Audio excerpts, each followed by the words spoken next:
Hi friends, అందరూ ఎలా ఉన్నారు? ఈరోజు వీడియో ఏంటంటే ఉదయం 5 గంటల నుంచి సాయంత్రం 6 వరకు నేను నా పనులు ఎలా చేసుకున్నాననేది ఈ వీడియోలో చూపిస్తానండి. మీకు ఎలాంటి టెన్షన్ లేకుండా నేను పనులు ప్రశాంతంగా నిదానంగా ఎలా చేసుకుంటాననేది ఈ వీడియోలో మీకు చూపిస్తానండి. వీడియోలోకి వెళ్ళిపోదాం పదండి. నేను ఉదయం ఇక్కడ 5 గంటలకే లేసానండి. లేచిన వెంటనే తర్వాత బయట అనేది ఫస్ట్ ఇంటి ముందర కసు ఊడ్చుకొని కల్లాపు చల్లుకొని ముగ్గు పెట్టుకుంటానండి. ఇది ప్రతిరోజు ఇలా చేసుకుంటేనే ఉదయమే ఫస్ట్ లేచిన వెంటనే ఇంటి ముందర క్లీన్ చేసుకుంటేనే బాగుంటుందని ఉదయాన్నే చేస్తాను. అలాగే శుక్రవారం అయితే పేడ రంగు చల్లుకొని ముగ్గు పెట్టుకుంటాను. మామూలుగా అయితే ఒట్టి నీళ్ళు చల్లేసి ముగ్గు పెట్టుకుంటానండి. ఇక్కడ నీళ్ళు క్లీన్ చేసి ఇదంతా ఊడ్చి క్లీన్ చేసేసరికి నాకు 5:30 టైం అలా అవుతుందండి. ఇది క్లీన్ చేసుకొని ముగ్గులు పెట్టుకుంటే చాలా బాగుంటుంది. ఉదయాన్నే ఫస్ట్ మనం లేచిన వెంటనే ఇంటి ముందర క్లీన్ చేసుకోవాలి. అలా క్లీన్ చేసుకుంటేనే లక్ష్మీదేవి ఇంట్లోకి వస్తుంది అంటారు కాబట్టి, మా అమ్మ వాళ్ళు అలా చెప్తారు కాబట్టి నేను ఉదయాన్నే లేచిన వెంటనే ఇంటి ముందర కల్లాపు చల్లుకొని ముగ్గు పెట్టుకుంటానండి. తర్వాత ఇక్కడ పైన అనేది కింద రోడ్డు మీద నీళ్లు చల్లానండి. అవి ఆరే లోపల ఇక్కడ పైన అంతా నీళ్లు చల్లుకొని తుడుచుకుంటూ ఉన్నానండి. ఈ బండలు తుడిచిన తర్వాత ముగ్గు పెట్టేస్తానండి. ఈ ముగ్గు అనేది నేను పురి ముగ్గులు పెడతానండి. నాకు పురి ముగ్గులు బాగానే వస్తాయి, పెద్ద పెద్ద ముగ్గులు కూడా వస్తాయి. కానీ ఇది ఇంటి ముందర తొక్కుతూ ఉంటారు కాబట్టి చిన్న వేస్తాను. పెద్ద ముగ్గు వేసినామంటే తొక్కడానికి కూడా తిరగడానికి ప్లేస్ ఉండదు, ఊరికే తొక్కి పెడతాంటారు అనేది. ఇలా చిన్న ముగ్గులు వేస్తాను. ఆ ముగ్గులో పసుపు కలరు, కుంకుమ కలరు రంగులు వేస్తానండి. చూడండి, చిన్న ముగ్గు వేసిన పసుపు కుంకుమ కలర్లు వేస్తే ఎంత అందంగా ఉందో.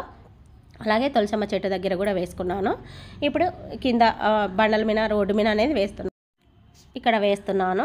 అలాగే పురి ముగ్గులు నాకు చాలా ఇష్టం, నేను బాగా వేస్తానండి పురి ముగ్గులు. అందుకనే పురి ముగ్గులే వేస్తుంటాను ఎక్కువ. శుక్రవారం అలా వచ్చేసరికి కమలం ముగ్గులు కానీ అష్టదళ పద్మ ముగ్గులు కానీ అలా వేస్తుంటాను. ఆ టయానికి ఏది వేయాలి అనిపిస్తే అదే వేసేస్తుంటాను. ఏది గుర్తుకొస్తే అది వేస్తాను, తక్కువ గుర్తుకు వచ్చినట్టు వేసేస్తాను. అయినా చిన్నగా ఈ పురి ముగ్గులు వేసి కుంకుమ పసుపు కలర్లు వేస్తేనే అందంగా ఉంటాయి. చూడండి, చాలా బాగుంది కదా. దీని మీద పూలు పక్కనే చెట్టు ఉంది, పూల చెట్టు తెంపుకొచ్చి పూలు పెట్టేస్తున్నానండి. చూడడానికి పూలు పెట్టేస్తేనే ఎంత అందంగా ఉన్నాయో చూడండి. పూల ముగ్గు మధ్యలో పెట్టేస్తే చూడండి, బాగుంది కదా ఈ ముగ్గు. అలాగే నా ముగ్గు ఎలా ఉందో చెప్పండి. అలాగే ఇంకా ఏంటంటే ఈ ముగ్గు అయిపోయిన తర్వాత ఇంకా ఇంట్లోకి వచ్చేసి నేను అంట్లనే తోమేసుకుంటానండి. చూడండి, ఇక్కడ అంట్లు తోముతున్నాను. ఇది ఉదయం ఫస్ట్ బయట ఎంత అయిపోయినాక ఈ అంట్లు తోమేసుకుంటానండి. అది ఎక్కువ క్లిప్ చూపించలేదు, కొద్దిగా చూపిస్తున్నాను. అంట్లనే తోమేసరికి నాకు టైం 6 అయిపోతుందండి. అర్ధగంట పడుతుంది. మీకు చూపించడానికి స్పీడ్ మోషన్లో పెట్టినాం కదా, నీట్గానే నిదానంగా తోముకుంటాము. ఈ అంట్లు అయిపోయిన తర్వాత ఇప్పుడు బెడ్షీట్లు అనేది ఇంకా అప్పటికి నేను లేచినప్పటికి పిల్లలు లేచింటారు కాబట్టి నేను ఆ పని అంట్లు కసులు బయట అయిపోయేసరికి వాళ్ళు లేసేసింటారు. ఇప్పుడు నేను బెడ్షీట్లు అనేది నీట్గా సర్దేస్తున్నాను. ఇలా సర్దేసిన తర్వాత ఇంకా మనం బెడ్షీట్లన్నీ సర్దుకొని పెట్టేసుకున్న తర్వాత మనము కసు కొట్టుకుంటే ఇంకా మళ్ళీ దుమ్ము అనేది పడకుండా ఉంటుందండి. అందుకని బెడ్షీట్లన్నీ సర్దేసి ఇక్కడ బట్టలు అక్కడ వస్తువులు సర్దేసిన తర్వాత కసు కొట్టేసుకొని బండలు తుడుచుకుంటానండి. స్నానం చేసి పూజ చేస్తాను. ఇంకా పూజ అయిపోయిన తర్వాత టిఫిన్ అనేది చేస్తానండి పిల్లలకి. ఇక్కడ దోశ చేస్తున్నాను. దోశలోకి ఎర్రకారం, ఒట్టిమిరపకాయలతో ఎర్రకారం చేస్తానండి. పచ్చడి చాలా బాగుంటుంది. ఇడ్లీకి కానీ దోశకి కానీ చపాతీ రైస్లేకైనా చాలా బాగుంటుందండి.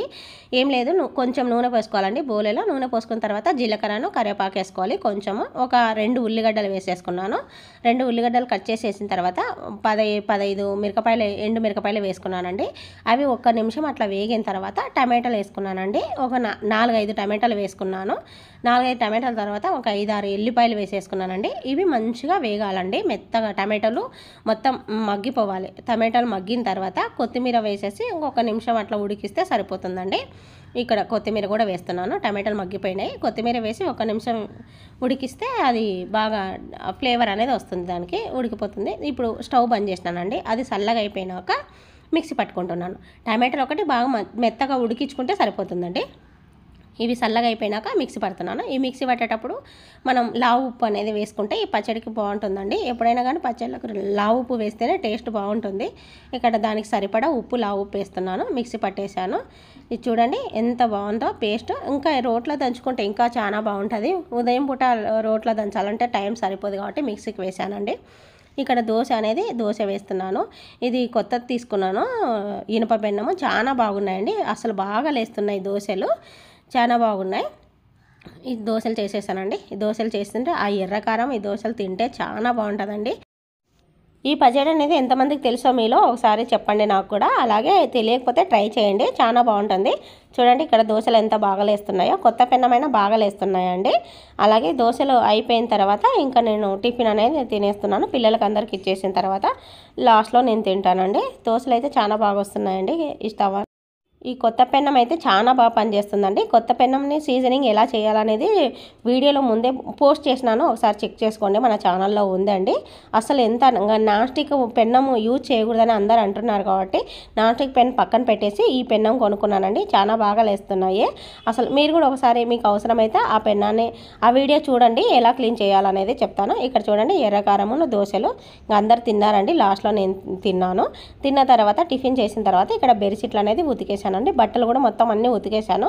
లాస్ట్లో బెడ్షీట్లు దుప్పట్లు వేసాను. ఇక్కడ ఇది ఎక్కువ వెయిట్ ఉంటుంది కాబట్టి కుర్చీ మీద వేసినాను. తాడు మీద వేస్తే తాడు తెగుతుందని దానికి నీళ్ళంతా పోయినాక తర్వాత ఆరేస్తాను. ఇంకా బట్టలు ఉతికేసిన తర్వాత ఇక్కడ వంటగా స్టార్ట్ చేస్తున్నాను అండి. బియ్యం చేసుకుంటున్నాను. బియ్యంలో రాళ్ళు ఏమన్నా ఉంటాయేమని ఒకసారి ఇట్లా చాటతో చెరుగుతూ ఉంటే సరిపోతుందండి. రాళ్ళు చూసుకొని చెరిగేసి దుమ్ము ఏమన్నా ఉంటుంది, పొట్టు ఉంటుంది కదా, అందుకని బియ్యం అనేది కడిగేస్తున్నాను. కడిగేసి ఇంకా అన్నానికి పెట్టేస్తానండి స్టవ్ మీద. అలాగే తర్వాత బ్యాళ్ళు కూడా కడిగేసి ఇంకా పప్పుకు పెట్టేస్తాను. ఈరోజు మా ఇంట్లో పప్పును రసము టమాటా రసం చేసినానండి. అది ఎలా చేయాలో కూడా చూపిస్తాను. పప్పు చేశానండి, మెంతికూర పప్పు చేసినాను ఈరోజు. ఈ బ్యాళ్ళు కూడా 2 సార్లు మంచిగా కడుక్కొని ఇంకా ఈ బ్యాళ్ళకు అనేది కంది బ్యాళ్ళకి ఎప్పుడైనా కానీ మనం ఫిల్టర్ నీళ్ళు వాడుకుంటే పప్పు తొందరగా ఉడుకుతుందండి. ఈ టిప్పు బాగా పనిచేస్తుందండి. మామూలు మనం ఇంట్లో ట్యాప్ వాటర్ వాడితే మటుకు పప్పు ఉడకదండి. కావాలంటే మీరు అబ్జర్వ్ చేయండి. మినరల్ వాటర్ వేసుకుంటే పప్పు తొందరగా ఉడుకుతుందండి. ఇక్కడ బ్యాళ్ళు కడుక్కున్న తర్వాత ఒక చెంబు నీళ్ళు పోసినానండి. అలాగే పచ్చిమిరపకాయలు వేసాను. కారం సరిపడా పచ్చిమిరపకాయలు, ఒక ఉల్లిగడ్డ, 2 టమాటాలు కట్ చేసి వేసుకున్నానండి.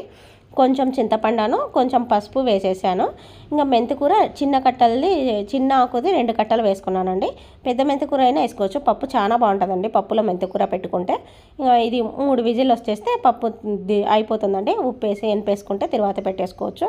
ఇక్కడ చారు అనేది ఒక మంచి బాగా పండినటివి 4 టమాటాలు తీసుకున్నాను. దానిలో మంచిగా పిసికేసుకున్నానండి. ఒక చెంబు నీళ్ళు పోసినాను. దాంట్లో ఉప్పు, కారము, పసుపును, రసం పొడి, కొద్దిగా చింతపండు, కొద్దిగా ధనియాల పొడి కొంచెం వేసానండి, 1/2 స్పూన్ వేసాను.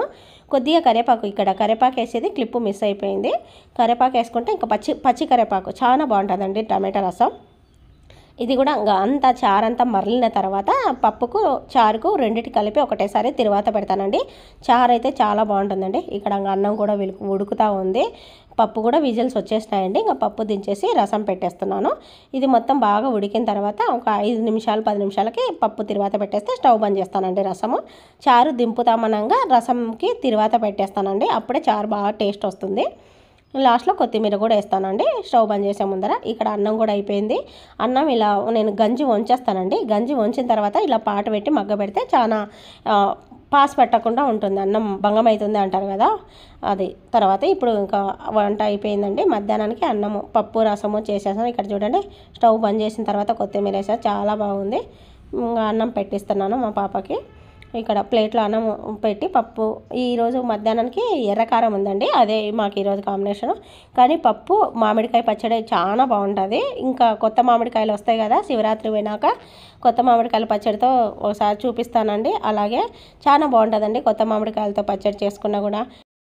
ఇది మా మధ్యాహ్నం భోజనం అండి. పప్పు రసమును ఇది పచ్చడి ఎర్రకారం ఉన్నది. అన్నం తిన్న తర్వాత ఇప్పుడు మట్టికాయలు అనేది ఒలుచుకుంటున్నానండి. ఇవి రాత్రికి రొట్టె కర్రీను చేస్తానండి. ప్రతిరోజు రొట్టె కర్రీ మా ఇంట్లో ఉంటుందండి. మధ్యాహ్నం పప్పు రసం ఉంటుంది. అలాగే రాత్రికి ఏదో ఒక కర్రీ రొట్టెలోకి తినాలా కంపల్సరీగా చేస్తామండి. ఇది చూడండి ఇప్పుడు మట్టికాయలు ఒలిచి పెట్టుకుంటే సాయంత్రము తొందరగా అంటే అప్పటికప్పటికి ఇవి ఒలుచుకోవాలంటే ఎక్కువ టైం పడుతుంది కదా. మట్టికాయలు కానీ చిక్కుడుకాయలు కానీ ఒలుచుకోవాలంటే టైం పడుతుంది కాబట్టి ఇట్లా మధ్యాహ్నం టైంలో ఖాళీగా ఉన్నప్పుడు ఇలా ఒలిచేసుకుంటే సాయంత్రం తొందరగా కూర అనేది చేసుకోవచ్చు. అలాగే ఈ మట్టికాయలన్నీ ఒలిచిన తర్వాత ఒక గిన్నెలో పెట్టేసుకొని పక్కన పెట్టుకుంటే, ఇది పెట్టేసుకున్న తర్వాత ఈరోజుకి నాకు అల్లము వెల్లుల్లి పేస్టును అలాగే కొబ్బరి పొడిను నేను వారానికి 10 రోజులకు సరిపడా పట్టి పెట్టుకుంటానండి. అది అయిపోయింది. ఇప్పుడు వాటిని కూడా చేసి పెట్టుకుంటున్నాను. అల్లం వెల్లుల్లి పేస్టును కొబ్బరి పొడి ఉండి ధనియాల పొడి ఉన్నాయంటే చాలండి. మనము పొద్దున పూట క్యారియర్లు కట్టాలన్నా పిల్లలకి కర్రీ చేసుకోవాలన్నా తొందరగా అయిపోతుందండి. అప్పటికప్పటికి దంచుకొని చేసుకోవాలంటే కూడా చాలా కష్టం కాబట్టి ఇలా చేసుకొని ఫ్రిడ్జ్లో పెట్టుకుంటే మనకు తొందరగా కూర చేసుకోవచ్చు. అది కూడా ఎక్కువ చేసుకోను, వారానికి 10 రోజులకు సరిపడా పట్టేసి పెట్టుకుంటానండి.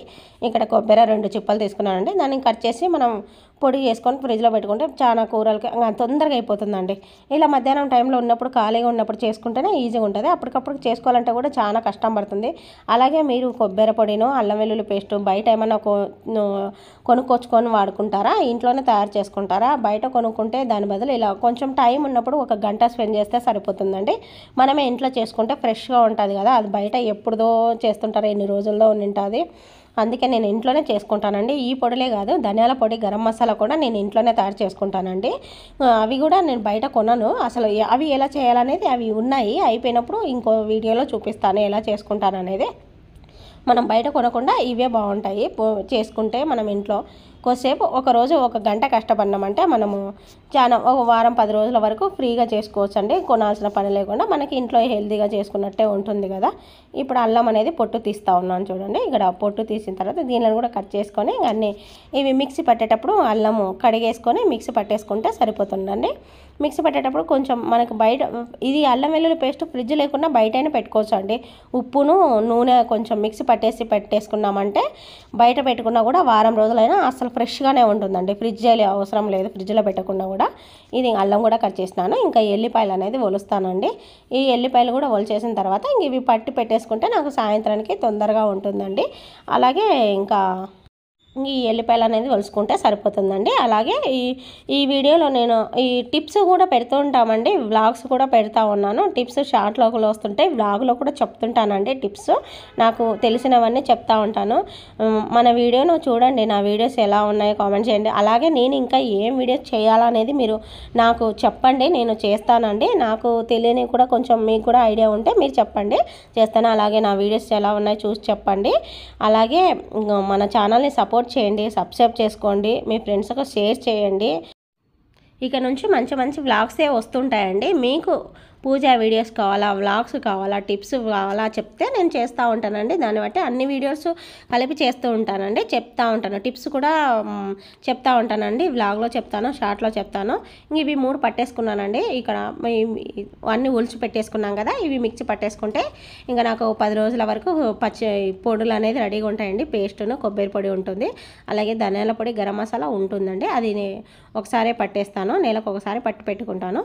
తర్వాత ఇప్పుడు అవి అయిపోయిన తర్వాత బట్టలు అనేది ఉతికిన బట్టలు ఉంటాయి కదండి, ఇవి ఇస్త్రీకి బట్టలన్నీ మడత పెట్టేస్తాను. ఇవి ఇస్త్రీకి ఇవ్వాల్సినవి చూసుకొని ఇస్త్రీ బట్టలు ఒక సంచిలో ఇవి మామూలుగా మడత పెట్టేసి ఇస్త్రీకి అనేది ఇచ్చేస్తానండి. ఇవి ఇంకా మామూలుగా ఇంట్లో పెట్టాల్సినవి డైలీ వేర్వి మామూలుగా మడత పెట్టేస్తాను. కబోర్డ్స్లో సెల్ఫ్లలో పెట్టేస్తాను. ఇవి ఇస్త్రీకి ఇవ్వాల్సిన బట్టలు దీంట్లో పెట్టేస్తాను. అదేనండి మధ్యాహ్నం ఈ టైంలో ఇలా పనులు చేసుకుంటానండి.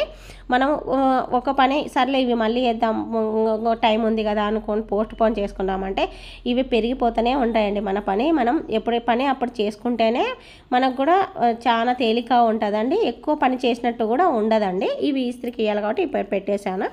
అలాగే ఆ పని అయిపోయిన తర్వాత మళ్ళీ జొన్నలు, ఈ రొట్టె పిండి అనేది అయిపోయిందండి. జొన్నలు అనేది చేసి పెట్టేస్తున్నాను. రోజు రొట్టె తింటాం కాబట్టి జొన్నలు చేసుకుంటున్నాను రొట్టె పిండి కోసం. ఈ జొన్నలు చేసేసుకున్న తర్వాత జిన్నుకు వెళ్ళి రొట్టె పట్టించుకొసుకుంటే పిండి రెడీగా ఉంటుందండి. ఇది జొన్నలు కూడా రొట్టె పిండి కూడా వారానికి ఒకసారి పట్టించేసుకుంటానండి. ఇలా జొన్నలు చేసుకున్న తర్వాత దాంట్లో ఏమన్నా ఉంటాయేమన్నా చాటలు వేసుకొని చెరిగితే బాగుంటుందండి.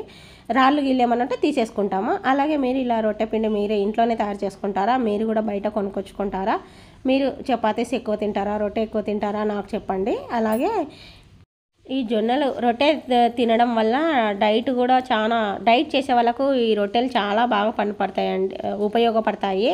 అలాగే హెల్త్కి కూడా చాలా మంచిదండి. అన్నం తక్కువ తినాలి, రొట్టెలు ఎక్కువ తినాలంటారు. ఇంకా జొన్నలు చేసిన తర్వాత సాయంత్రం అయిందండి. మళ్ళీ సాయంత్రం అయింది, ఇప్పుడు కసు కొట్టేస్తున్నానండి. ఇంట్లోనూ బయట ఒకసారి కసు కొట్టేస్తే ఇంకా సాయంత్రం కూడా సరిపోతుంది. ఉదయం ఒకసారి సాయంత్రం ఒకసారి కొట్టేస్తాను. కసు కొట్టిన తర్వాత పిల్లలకు స్నాక్స్గా ఈరోజు సేమియా పాయసం అడిగినారండి, సేమియా పాయసం చేస్తున్నాను. చేసి పెట్టేస్తే వాళ్ళు వచ్చినాక తింటారండి. ఈ సేమియా పాయసం కూడా చాలా బాగుంటుంది. చేసుకున్నాను. చేసిన తర్వాత ఇంకా మళ్ళీ నేను టీ పెట్టుకొని తాగేస్తానండి. టీ పెట్టుకొని తాగిన తర్వాత సేమియా పాయసం అంటే నాకు చాలా ఇష్టం అండి, చాలా బాగుంటుంది పాయసము. అలాగే ఇంకా ఈ సేమియా పాయసం తిన్న తర్వాత మళ్ళీ రేపటికి ముందు రోజే మనం ఏం టిఫిన్ చేసుకోవాలని ఆలోచించుకొని నేను నానబెట్టేసుకుంటే ఇక్కడ దోశపిండికి పట్టేసి పెట్టుకుంటున్నానండి. ఈ దోశపిండి 2 రోజులకు ఒకసారి ఇలా 2 రోజులకు సరిపడా చేసి పెట్టేసుకుంటాను.